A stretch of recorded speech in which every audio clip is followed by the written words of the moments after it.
Good morning, everybody. Great to see you. I do want to tell everyone how excited I am to welcome you to our first of a three-part series focused on what got you here won't get you there.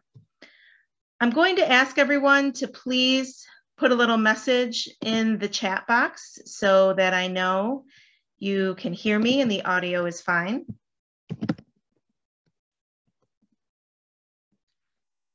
All right, excellent. All right, beautiful, beautiful. Hi, Erin. Hi, Jeff. Hi, Ken. All right, Lisa, looks like we have a great group here. Super excited to have everyone joining today. We're going to dive right into it. I know we only have 1 hour, and we certainly want to make the best use of the time that you have chosen to spend with us as part of this three-part series. So without further ado, let's jump right in. All right, so here's what we're going to be covering today. We're going to do a proper kickoff of this session, and then we're going to take a little trip, as I like to call it, down memory lane. I'm not sure how long most of you have been responsible in one way, shape, or form for the recruitment function, or at least having some sort of an impact within the recruitment efforts in your organization. But it's probably safe to say that everyone who's chosen to be with us today plays some sort of a role in recruitment, or else why would you be here? So we're going to be taking a trip down memory lane and reminiscing about how things used to be. And then we're going to take a look at the end of the employment world as we know it. I'm sure everyone knows what I'm talking about when I reference that, but we're going to be talking about that, and I can't wait to really delve into that so that we understand exactly what has led us to where we are now, which is where we're going to wrap our focus, which is really, what those recruitment trends are for today and beyond. Now, I do want to point out everything we're talking about today is really setting the stage for the remaining 2 sessions, because of course, right, we all have to understand our starting point before we can really move towards doing anything about it. And so the next session that we offer will be a week from today, exactly the same time, so 11 a.m. to noon. And that will be focused upon reframing your approach to employee attraction and retention. And then the last session will be focused upon building from there and what you can do to effectively recruit and retain utilizing your employer brand. So that's how we'll be spending our time together. I wanted to just introduce myself to you and also introduce you to Amanda Kochirka, who is going to be leading the 3rd session. Amanda should be a familiar name to you because she is who many of you have heard from with the reminders that have been sent out, giving you the information to join us today. Now, certainly the most important way you wanted to spend your time with us today wasn't hearing about our background, but rather understanding the content that you came here to hear about. But I do think it's important for us to set the stage so you can appreciate the perspective we bring to you as we put all of this material together in an effort to really help you navigate the current reality and really the reality for the foreseeable future. So I'm going to introduce myself, and Amanda, I'm going to ask you to unmute yourself and just spend a moment or two introducing yourself when I am done with that. So as you can see, I work here as an executive consultant at Decision Associates. I have been with Decision Associates for just going on, just going on 3 years. I can't even believe it's already been going on 3 years. But I'm really excited because, I had so much experience to bring to this role. As you can see, the various positions that I've held before joining Decision Associates. And I will tell you that it has been absolutely amazing to really, bring that industry experience to help people just like you who are joining us today in terms of navigating all aspects of the employment experience, really. But you can see the various industries in which I've worked, and certainly you can see my educational credentials as well. I'm going to turn it over to Amanda. And Amanda, I did click the button so that you are allowed to talk. So I believe they should be able to hear you. Amanda, would you like to introduce yourself? Sure. Can everybody hear me? Yes, we can. Great. So good morning, everyone. My name is Amanda Kochirka. I have been part of the Decision Associates team now for coming up on 8 months. It's been the fastest 8 months of my life, I think, but also some of the most enjoyable. I joined the DA team, part of the human capital practice. So I work very closely with Elizabeth on all of our executive recruitment and culture services, in addition to strategic planning and a lot of the other services that we provide here at DA. My background, you can see the various places that I've worked over the years. Really heavy background in marketing, consulting, and economic development. So that's why a lot of my past experience really feeds nicely into this concept of employer branding that we're starting to hear more and more about, especially as candidates are really taking a lot more into consideration as they make decisions about the companies that they want to work for. So really looking forward to leading our third session for all of you, and excited to be part of this series. I think this is all really great information that is so relevant to all of the challenges that we're facing as far as attracting and retaining top talent. So really excited to be with you all today, and thank you for joining us. Thank you, Amanda. I'd also like to just take a moment and introduce you to Aaron Phillips. Although Aaron will not be leading any of these 3 sessions, he certainly is an instrumental part of our human capital team, and also, owns the firm for which we work. But there will be opportunities from time to time, certainly throughout today's session and our future sessions, where even though, I may be leading a particular session, I'm definitely going to invite Amanda and Aaron to just chime in and give their perspective from what they're seeing on the front lines as well. So Aaron, would you like to take just a moment to quickly introduce yourself? Sure. Thank you, Elizabeth. Aaron Phillips, been with the firm a little over 6 years, and bought the firm 10 weeks before COVID impacted us. So had a 10-week honeymoon. Thank you, everyone, for joining us today. And a special thank you to Elizabeth and Amanda for putting this series together. We're really committed to trying to educate clients, non-clients, about the new realities. And we are seeing them. We're in conversations with clients daily about how they're being impacted. And the goal is to help everyone through these challenging times. And so I think this 3-part series is exactly what most of our clients are looking for, and what most industries and organizations need to really help reframe themselves as they prepare for the next step. So really excited to learn as we work through this together. So thanks, everyone. Thanks for the introduction, and look forward to talking and learning with everyone. All right. Thank you so much. So now let's take this long-awaited trip down memory lane. And, this is where I'm going to ask you to put some commentary in the chat box that you will see. And for those of you who need to locate the chat box, if you hover up towards the top or the bottom of your screen, it depends how it's showing up on your particular screen, you'll see a little bar menu appear, and there will be a little button that says chat with a little talk icon, and you can click on that and chat something in here. So it looks like just about everyone knows how to do that anyways, because you did that when I started out to let me know that you could hear me. But I'm going to want to ask you to weigh in on what you remember.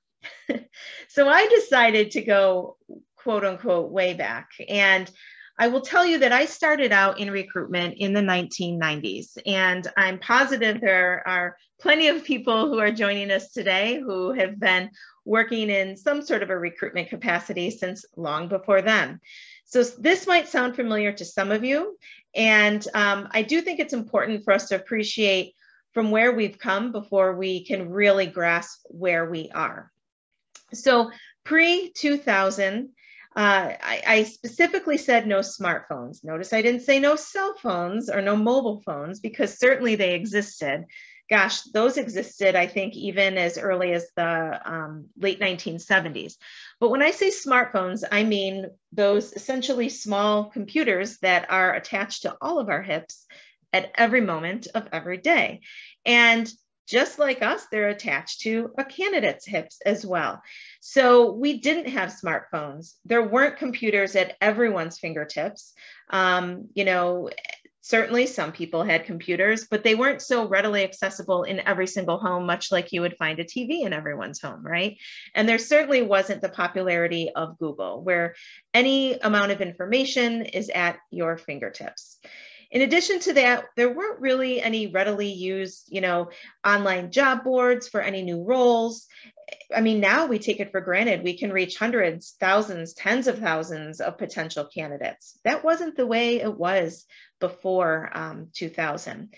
And how did we go about advertising? Gosh, I remember the good old-fashioned word of mouth, having those open houses where we had candidates actually physically come in. And how did they hear about it? Well, we would have, you know, advertisements in local papers. We would even pay for radio spots to advertise on the radio. We would, of course, rely heavily upon our current employees and heavily promote, you know, referral bonuses, for example, and encourage them to promote the events and recruitment activity that we had. And we would speak directly to candidates. So there weren't really any candidate databases. We had overflowing filing cabinets. Those were common, and certainly internet and email, that was not a, you know, common way, or texting, I should even say, of communicating with candidates. And really the text communication has had an uptick even in the past couple of years, I'd say. And, you know, any of their credentials that they sent, cover letters, resumes, those were sent via the good old-fashioned USPS postal service, right? Or fax, or they brought them with them for a face-to-face initial meeting. That was then, and now let's look at the not so distant past. So a very short period of time ago, you know, really the search for your perfect candidate, although certainly you could do virtual recruiting, it wasn't such commonplace as we can all agree it is now. So the search for your perfect candidate really was largely limited to geography or relocation budgets. Sure, people have been working virtually for quite some time, but again, it wasn't something that was so commonplace, or, as we'll discuss later on, expected as it is today. So really, when we were looking for candidates, we would look for candidates that were willing to relocate to the community or the region in which you operate, right? Maybe before pre-COVID, and I know this is a case for many, many of you, you were probably a big fish in your pond and you were enjoying that. And you were a sought after employer of choice. Well, essentially overnight, the pond that you were swimming in grew into a monumental ocean, and you are now competing in really a global marketplace, and it's not so easy for you to be sought after.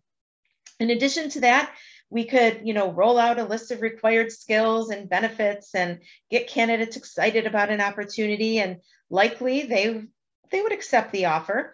Really, your physical office environment was a huge selling factor as well. And flexibility, some of you, even some of you participating on today's call, probably were more progressive than others. And that's okay, because you know what? It was an optional perk. And it was an optional perk that helped you to stand out if you so chose or felt the need to do that. And employee referrals, the very same referrals I mentioned for pre-2000 recruitment, those still, you found those useful in your recruitment efforts. And really, you had a prescribed, methodical recruitment process that was predictable, and you had the luxury of waiting until you had a pool of, let's say, 3 or more finalists from which to choose before really being pressed to extend an offer. Erin, I would like to pick on you for a moment to just add a few thoughts to anything you'd like to share in terms of you know, what you remember of our pre-COVID recruitment times. Well, I think, Elizabeth, you captured most of them well, but the one that sticks out to me the most is truly the finals, you know, in having a large selection of people and having and feeling like that, you know, where we have 4 to 5 position, you know, 4 to 5 great candidates. That's the piece that I think has stuck out the most, and I think it's the part that that's been impacted the most recently. You know, the flexibility, you mentioned the optional perk, helping that stand out. Absolutely. Very, you know, in fact, you know, many of our clients, very few offered that. But you know, and that was something that's now, and it's an interesting part. So those two stuck out to me significantly, Elizabeth. Absolutely. All right, great. Thank you, Erin. So now let's talk about how the pandemic has transformed recruitment and retention. And I'm going to argue, and I will argue it based upon what I'm seeing, what I'm hearing, and also based upon what I have read about and researched. I'm a huge stats geek, and a lot of us here at Decision Associates really get into data. And from monitoring the data trends and, again, being on the front lines, here's how I'd like to present to you that the pandemic has transformed recruitment and retention. Everybody's heard, of course, of the Great Resignation. And what I want you to really understand, and keep in mind, by the way, I realize that everyone who's joined us today and made a choice to invest in, you know, in your professional development by joining us for this 1 hour of time today, I know that you're not going to remember everything that we talk about. And you're probably only going to remember about 3 things. And the one thing that I would like you to consider remembering as one of those 3 things is that the Great Resignation is not a phase. It is not a trend. It truly is a movement unlike anything that any of us participating in today's call have ever experienced. And it's happening right before our eyes. So it's pretty interesting, isn't it? So, you know, 4.3 million Americans quit their jobs in August of this year. Yet job openings, you know, they're at a near record high of more than 10.4 million in that very same month. Now, interestingly enough, and I think this is fascinating, resignation rates are the highest among mid-career employees, so between 30 and 45 years old. That's what we define as mid-career employees. And that equals out to an average increase of 24% of a resignation increase between 2020 and 2021. Now, that particular statistic is from SHRM, Society of Human Resource Management. We are noticing and we are experiencing right now that there is a substantially greater demand for mid-career employees. And really, they therefore have much greater leverage in securing new positions. And this is something that Erin and Amanda and myself have really been scratching our heads about because, you know, until you look at the data, it's like, gosh, what is happening? It's you know, certain positions and certain levels of candidates where it would have been practically a slam dunk to have a plethora of options, they're becoming fewer and far between. Well, why is that? It's because, especially with your mid-career candidates, many of them have simply reached a breaking point. I mean, all of us have been experiencing substantially higher workloads, hiring freezes, you know, from time to time, lots of other pressures that are related to the pandemic. And really, that demographic is in the best position to really not only rethink their work and life goals, which probably all of us on this call have done, right, since the pandemic, but they're in the best position to do something about it in terms of their marketability. Also, too, a funny thing happens when we experience as a society life-threatening events. And really, you know, when we're faced with the reality of life-threatening events, it does really force our hands to reconsider what truly is going to make us feel fulfilled and happy. And this statistic should jump out at you. 46%, almost half of the adults who are employed full-time working in the United States are actively looking to leave their position. Now you might hear that and think, okay, then why is it that job openings are at a near record high? We're going to get to that in just a moment. But I hope that's another statistic that jumps out at you and hits you between the eyes. Essentially, practically 1 in 2 of the employees who work at your organization are actively looking to leave. 1/3 of those people are planning to start their own business. And why is that? They're going to march out and they're going to try, they're going to give it a go to work on their own, because the flexibility they aren't getting at their current positions, or that they're finding in the marketplace when they are dipping their toe in the water, when they're interviewing for other opportunities, they're not getting it. So again, they're empowering themselves to really set out on their own path instead of waiting for someone else to set that path for them. And another thing that's important to understand is that really the labor force participation rate is going to continue trending downwards. And this is because of what you see in the parentheses there. Baby boomers retiring, declining population rate. There are fewer people willing to settle on working elsewhere. So really, the pandemic has forced all of us, everyone on this call, to take stock of the lives we're living. And now we have the world at our fingertips to reimagine it. Now, what I'd like to hear from you when I ask you to put something into the chat box is to throw some commentary in there. Let's learn from each other. And I'd like you to share what are some specific differences that you are living through and noticing and experiencing right now. As you do that, I am going to continue on to the next slide, because I think it's really important for us to really appreciate the true impact of COVID-19 on recruitment. And of course, we're here to talk about recruitment and retention, but the impact of COVID-19 has really not only changed what it is we need when it comes to what we're hiring for, it has forced us to change the way we recruit. And all of this is because the job market is completely fluctuating and changing in response to all of the above, right? So, when we look at, candidates are asking a lot of questions, right, about flexibility, compensation, benefits. Those sorts of questions being asked of you from a candidate, for example, those typically were taboo to ask up front, right?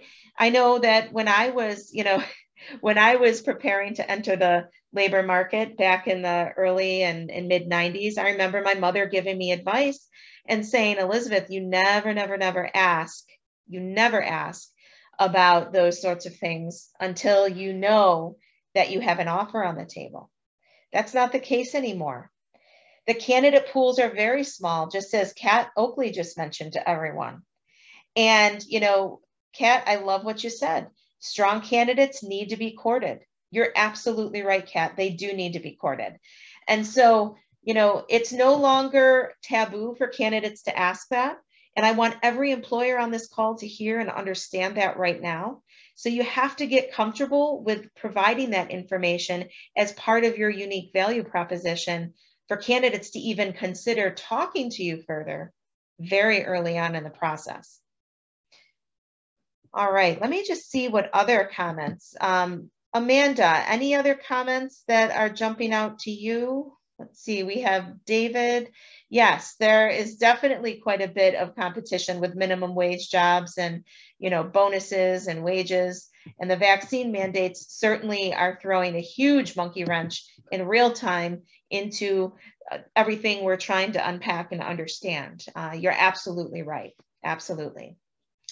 Amanda, anything you wanted to add to this before we move on? Yeah, I think something that we're seeing a lot, I'm sure a lot of organizations are realizing this as well, is not just, certainly candidates inquiring about flexibility, in the job, but also having to approach your hiring process with a mindset of flexibility. I think, we've certainly seen several instances recently where we have a really strong candidate and our client really loves them and wants to move forward. So we look at, okay, can we combine a couple of interview pieces into one session versus breaking it into more than one? Or how can we, use Zoom instead of in-person conversations to keep things moving so the candidate doesn't lose interest or accept another offer. So I think kind of that point of flexibility is actually relevant on both sides. And that's something that we're seeing more and more of. That's a really good point, and you're right on that. That's a very good point you make. Thank you for clarifying that. Absolutely. Nick, you mentioned the candidate experience must be fast and easy. You are completely right when it comes to that. It does need to be fast and easy. Whoops. And let's talk a little bit about some of those recruitment trends that really are shaping why we need to be, fast and easy with our recruitment process. And you see right here at the top, you snooze, you lose. Absolutely. That is the second point I'm really hoping everybody remembers from today's presentation. Again, basing that off of the premise that everyone's going to remember no more than 3 key points. But, you as a prospective employer are being scrutinized more than you ever have been before. The market, love it or hate it, is significantly candidate driven. And this was essentially a digital change, I would say. Erin, would you agree that the market being significantly candidate driven was essentially a digital change? I would. And the candidate market today, not only we've seen it, I think at times, having been in it recruiting for years, it's certainly, we've seen it, at times where it's candidate driven. It has seen it like this that I've talked to. And we keep talking flexibility. We talk that to me, it's not an option. And the ones that aren't are being really left behind. They're losing out on great candidates. Mm-hmm. Absolutely. And, one point I want to drive home, Erin, is the flexibility isn't just about getting people in the door, but it's about keeping them there, right? So you might think, well, we don't have a lot of openings, or, recruitment isn't so much a concern, but I'm on this call because of retention. Well, do you remember what I said a few slides ago? Does anybody remember the statistic, the very scary statistic of the number of U.S. adults who are currently employed who are actively looking for employment elsewhere? It was essentially 1 in 2, right? So 46%. 46%. You're right, Nick. Ann. Absolutely. You're spot on. Absolutely. So, the flexibility of, hey, I'm working here and, I want to keep working here, but I would like some flexibility. I would like, to be able to work from home, from time to time. I would like to have flexibility for pickup and drop off for my child for, childcare. I'd like to be home to get my child off of the bus so they're not sitting home alone for 3 or 4 hours before I get home from work. A lot of these things might be, causing some eye rolls for some of you, but I'm telling you, consider it a gift if you have a current employee who is coming to you and requesting these things, because that means they're interested in staying with you and they are giving you an opportunity to meet them in the middle in terms of flexibility. And again, flexibility, stability, those are 2 areas that are prioritized over compensation, over career growth, even more so than our last recession. So what I want you to understand is that your employment value proposition, not only for, candidates, but also for your current employees, needs to be very tightly defined. I'm thinking of, clients with whom we've worked and they're saying, oh, but we've always done it this way. Or, we're not comfortable making this change or that change. And certainly, as an employer, that's our prerogative for what we are or are not comfortable with. We just want everyone on this call to make a well-informed decision about the reality of, a potential and really more and more likely consequence of hesitating to change. Because again, you snooze, you lose, right?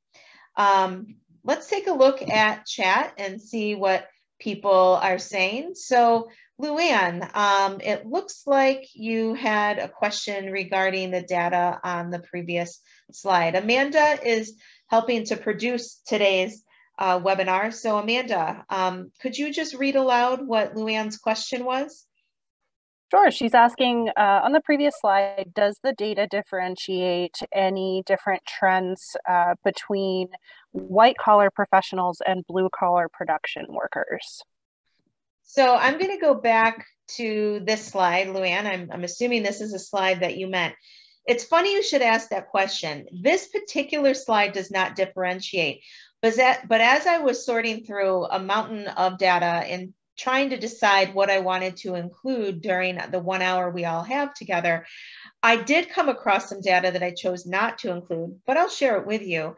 I don't remember the exact percentage, but I will tell you that in the manufacturing sector, resignation rates actually were lower than in other sectors. So that is something that jumped out at me as an interesting point. And now, since you've asked the question you did, I guess I probably should have included that data set. But I don't remember the exact percentage, but I do remember, Luann, that the resignation rates were a bit lower, nothing drastic, but a bit lower in the manufacturing sector. All right, Amanda, any other questions or comments that you think would be worthy of pausing and touching upon before we move on? There was a point from Erin that I thought was good to share to make sure everyone saw that.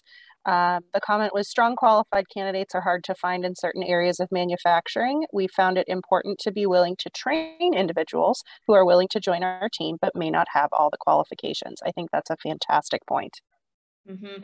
That is a fantastic point. And again, in the research that I was doing to prep for today's session, and I should tell you, part of the research that we did, Amanda and I actually attended a national conference focused specifically, on helping recruitment and HR executives get their arms around the trends that are emerging and unfolding before our eyes. We just attended this national conference a couple of months ago. And in the research that we did, both from that conference, as well as the reading and prep work that we did, as well as what we're seeing. And let me go back to a previous slide. You see right here where there is a greater demand for mid-career employees, right?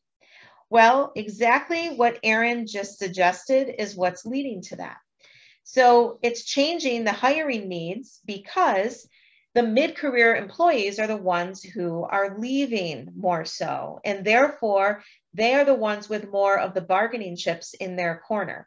What's happening is employers are hesitant, especially in the manufacturing sector, are hesitant, and we've seen this. Erin, I'd like you to comment when I'm done saying this. They seem to be hesitant, understandably so, to bring fresh green talent in for certain positions, because, we have to train, we have to invest in really so much to get them up to speed to be where that, sweet spot of mid-career level employees that we have are at. So there's a hesitancy to bring green people in because of how much needs to be invested in getting them up to speed. But yet we're losing the mid-career level talent at increasing rates. And it's harder to find those candidates to replace the mid-career talent that's lost. So it's really, we see, and we're walking alongside a lot of our clients, especially in the manufacturing sector for this particular note I'm making, who are struggling through what to do with that. Erin, is there anything you'd like to say to add to that? There is. So we have a client some clients on the phone today that I saw in the chat box that have embraced actually hiring individuals with no talent, but come, for one of them, I remember they said, Aaron, this individual really worked in a fast-paced environment. They worked in a restaurant environment, and they came to us with a great work ethic, but they have really limited experiences. And typically it's an apprenticeship program. We don't, we would love for him to have some experience coming into it, but we're willing to be open to bring him on. And so the three owners had a conversation, and they're excited about this, and they said, I get that he's missing these skill sets coming into it, but boy, it'd be nice to, so important. He's got a work ethic and wants to learn, and it's going well so far. And I think the ones who are willing to embrace that are really getting a different track. They're getting a different, that perspective is giving them different level of candidates. Mm-hmm. Absolutely. I would agree for sure. One person is commenting on how difficult it is for them to hire a quality inspector, but amen, right? It's tough because there's a lot of training that goes into even the most qualified people. But hey, if you take a shot at bringing someone in who's completely green, there are some benefits to that. Not only, will they be excited and remember that you took a chance on them, but in addition to that, you can train them from the get-go on, the way your organization does things. You don't have to or deprogram, I should say, ways of doing things that you don't want them to bring to your position. All right. So now let's really shift our focus on the recruitment trends that we are noticing. And you'll see that not only do we have there are a lot of recruitment trends, by the way. It was very difficult to pick the ones that are going to make, the biggest impact based upon what we are seeing and based upon what we are, learning about in addition to what we're seeing. But we want to make sure we hit you with 7 trends. And not just the trends, even though today is just about setting the stage for what your reality is and understanding why we're in the position we're in, we still want to give you a little snippet of something you can do or reconsider so you can begin the process of figuring out what to do about it, right? Our next 2 sessions are focusing entirely on what to do about it. But in red, you'll see some comments that'll get your wheels turning, hopefully, about what to do about it. So the first trend that I wanted to share with everyone today is the fact that candidate personas are changing. What I mean by that when I say candidate personas are changing is that, really in large part because of what Erin just explained to everybody, as well as because of how the market is evolving rapidly right before our eyes.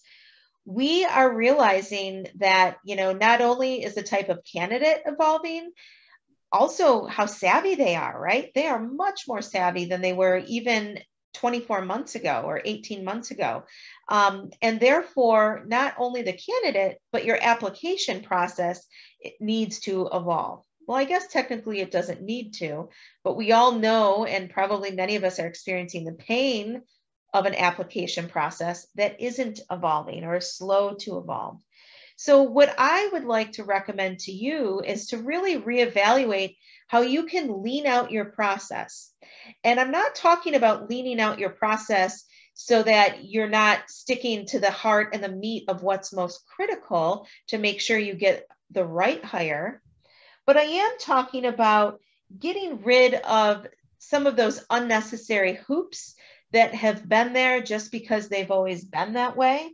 And I'm going to encourage you to actually go through your own application process to see what it's like to go through it and take note of where you can lean it out.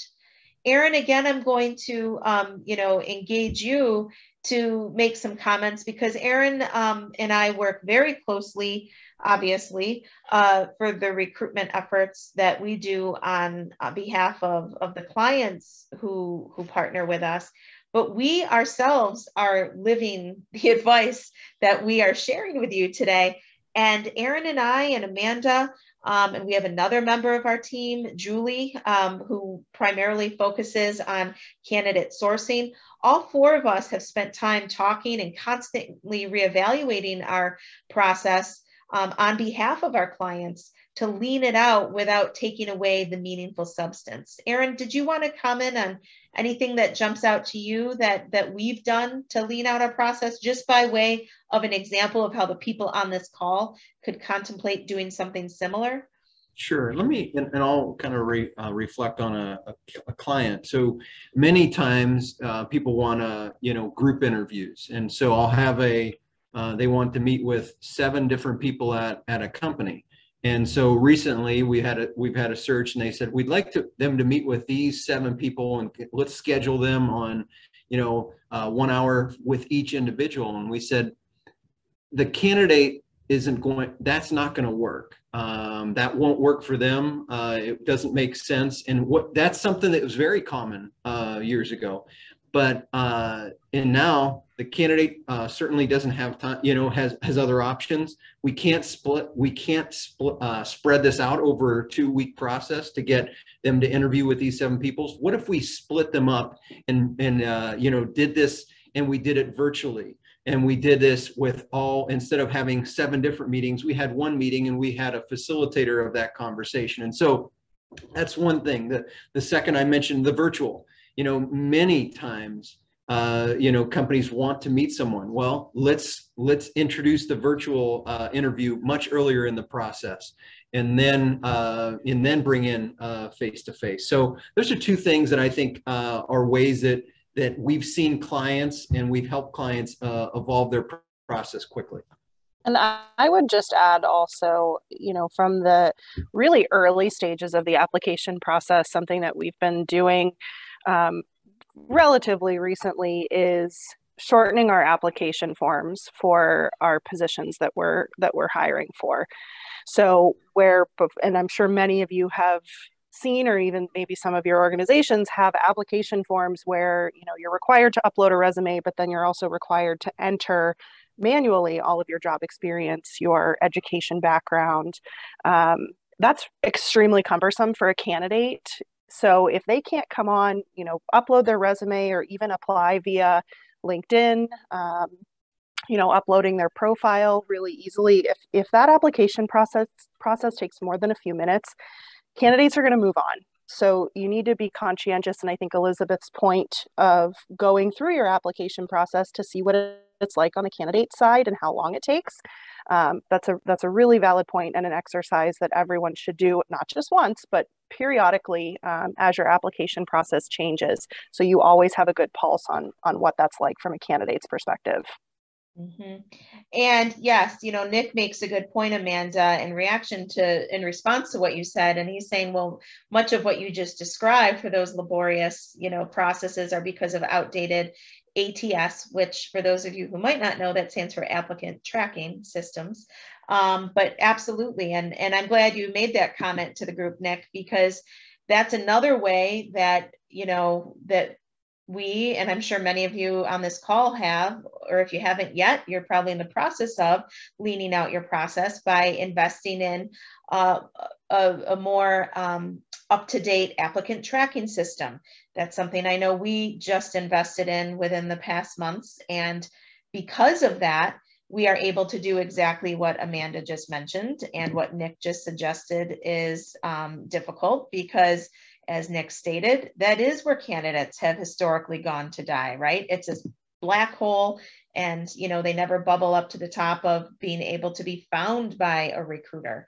Well, that can't happen anymore. It just can't, or you're going to continue struggling to get people in the door for an already, practically non-existent talent pool and candidate pool that's out there. So I'm glad you made that comment, Nick, because really taking a fresh look at your applicant tracking system, or if you don't have one, investing in one, and they're at all different price points. You don't have to spend an arm and a leg. You know, that's money that's going to be well spent, time and money well spent. So lean out your process. The second trend that we wanted to really emphasize, and I think this is one that I will just say, I am finding, you know, CEOs and presidents and hiring managers having the toughest time with this one. And I will say, especially in the Northwestern Pennsylvania, Western New York region. And that is the fact, okay, that pre-COVID, geography was a huge, you know, important consideration when it came to developing your compensation strategies, right? So in other words, what I'm saying is, you know, you would say, well, hey, we're going to pay thus and such because we know that in our market here in rural Northwestern Pennsylvania, this is what we pay. Okay. Well, unfortunately, because of how things, especially, and this fluctuates more so based upon certain industries versus others, but no industry is immune. You know, what's happening is geography has lost its importance because really, you know, what's happening is you're competing against employees or against other employers who are trying to find those high level, you know, candidates across the entire country or even the globe. So it's no longer, hey, I'm going to figure out a compensation strategy based upon, you know, competing against other employers in Northwestern Pennsylvania. And I more or less know what they pay and I know where I need to be competitive. Well, that doesn't work anymore because now it's all about, you know, people can truly work anywhere. And employers are now having their hands forced to pay for what the market will bear rather than by geography. So again, no more, now we're going to go back to that big fish, you know, in your previously, you know,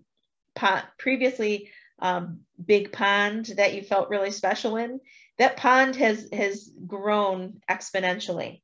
So there's no more of that big fish in a small pond mentality. And that pond for knowledge workers is truly the entire country, and in some cases, the entire globe. So really, you're going to need to, you know, consider paying for what the market will bear and not for geography. And believe me, we see people who are slow to embrace this, and we understand why. Employers are being hit incredibly hard. But we just wanted to share an observation as it relates to that.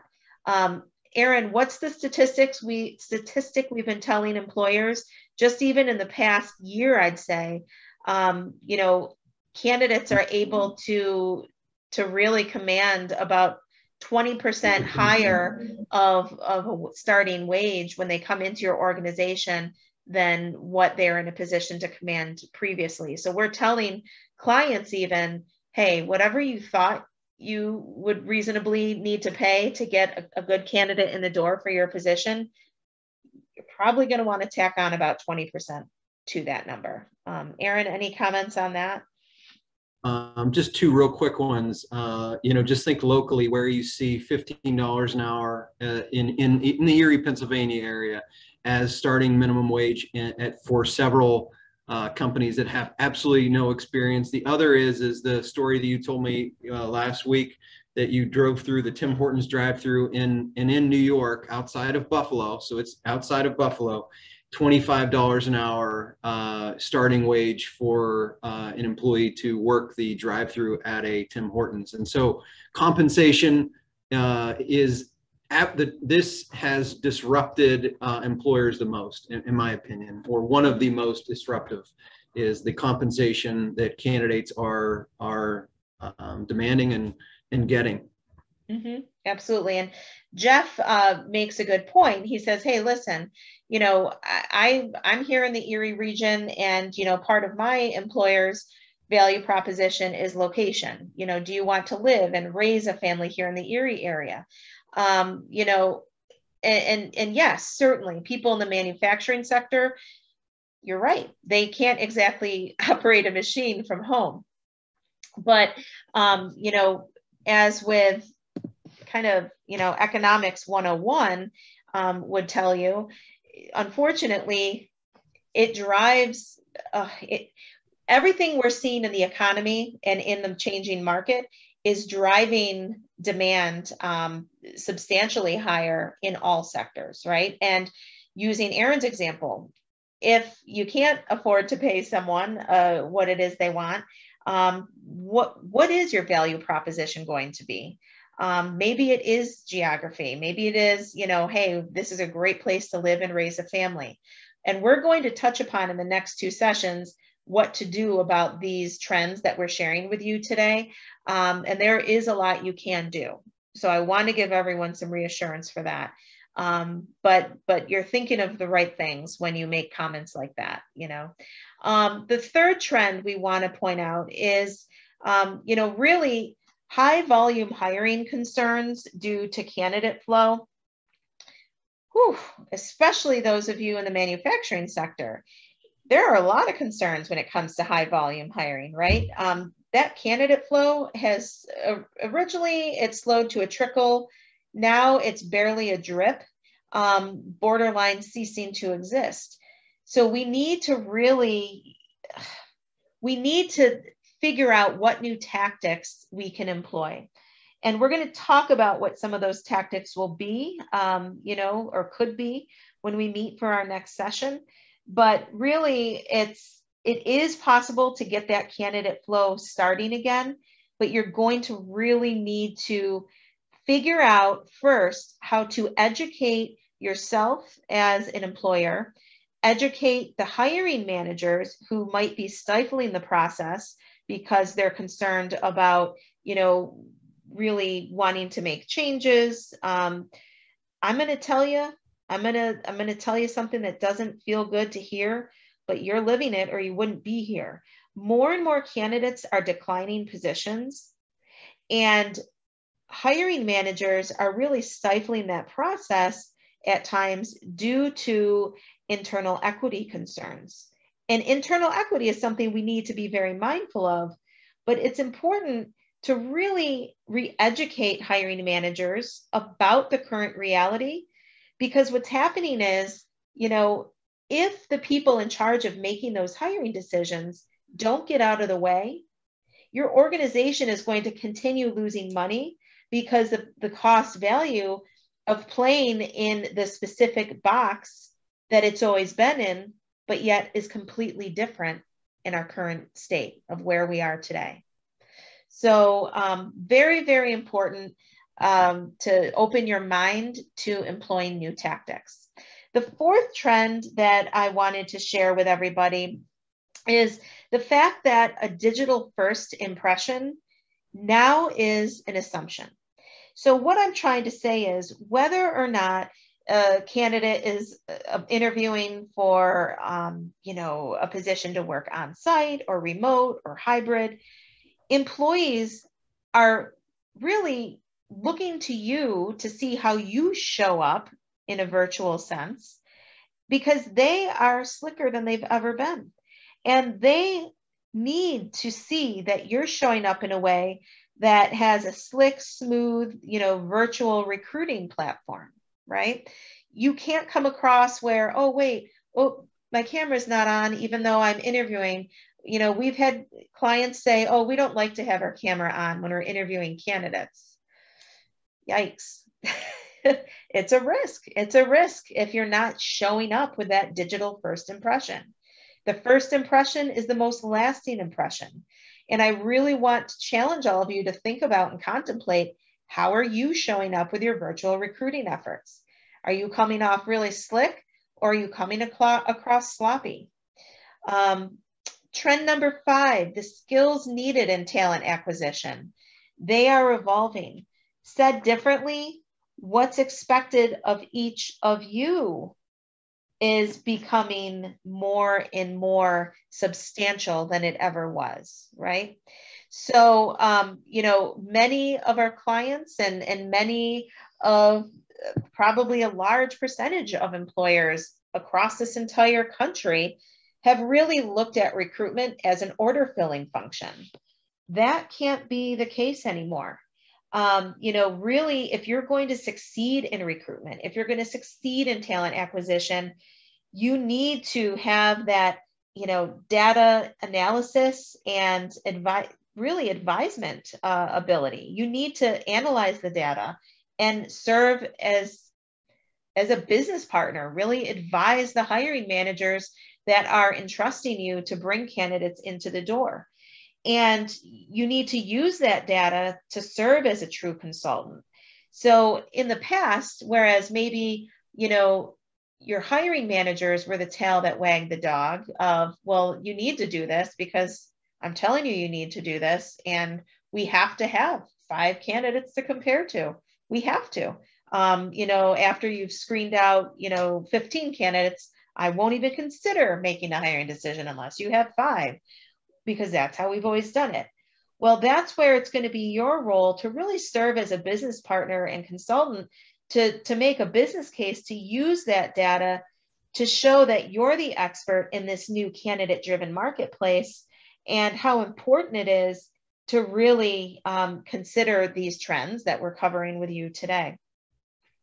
The next one I wanted to share is really consider how you look at that previously ignored untapped talent pool. So what I'm saying by that is there are candidates that in the past you would have never considered. Now, I'm not talking about candidates who have, horrible track records or who are a huge risk to your organization if you've hired them. I'm not talking about candidates like that.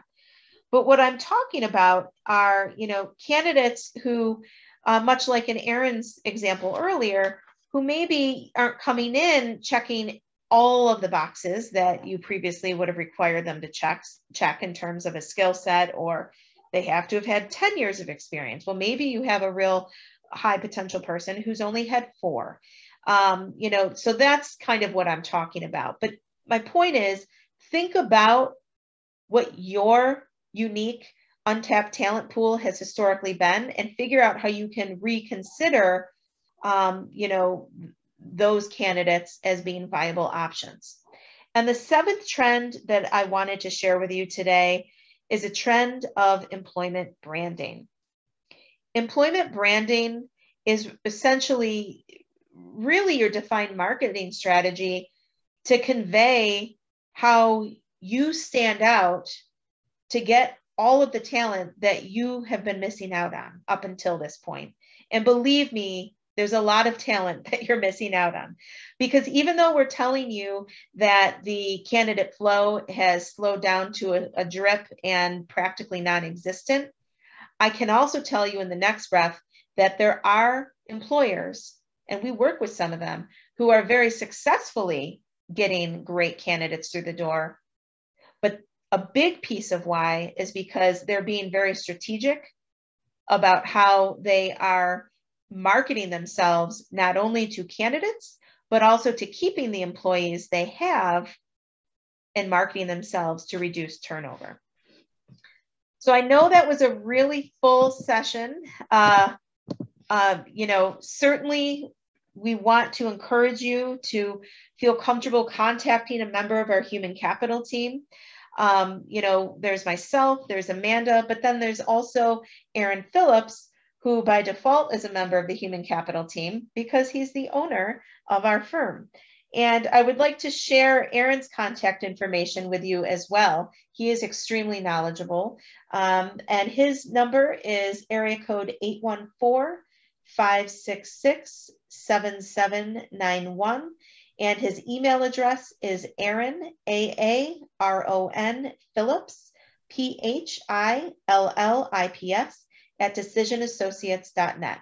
So once again, we welcome you to please feel free to contact any one of us with any follow-up questions after today. We are definitely going through this alongside of you. And that's why we thought, hey, let's bring some information and help lessen this pain for those who are experiencing it. Thank you so much for your time. And as promised, we are getting you out exactly at 12 o'clock on the nose. Don't be a stranger, and please join us for our next session. And if there's someone who isn't with us today, please encourage them to do so. There will be a recording that is going to be made available and sent out to everybody. Thanks so much. Have a great day.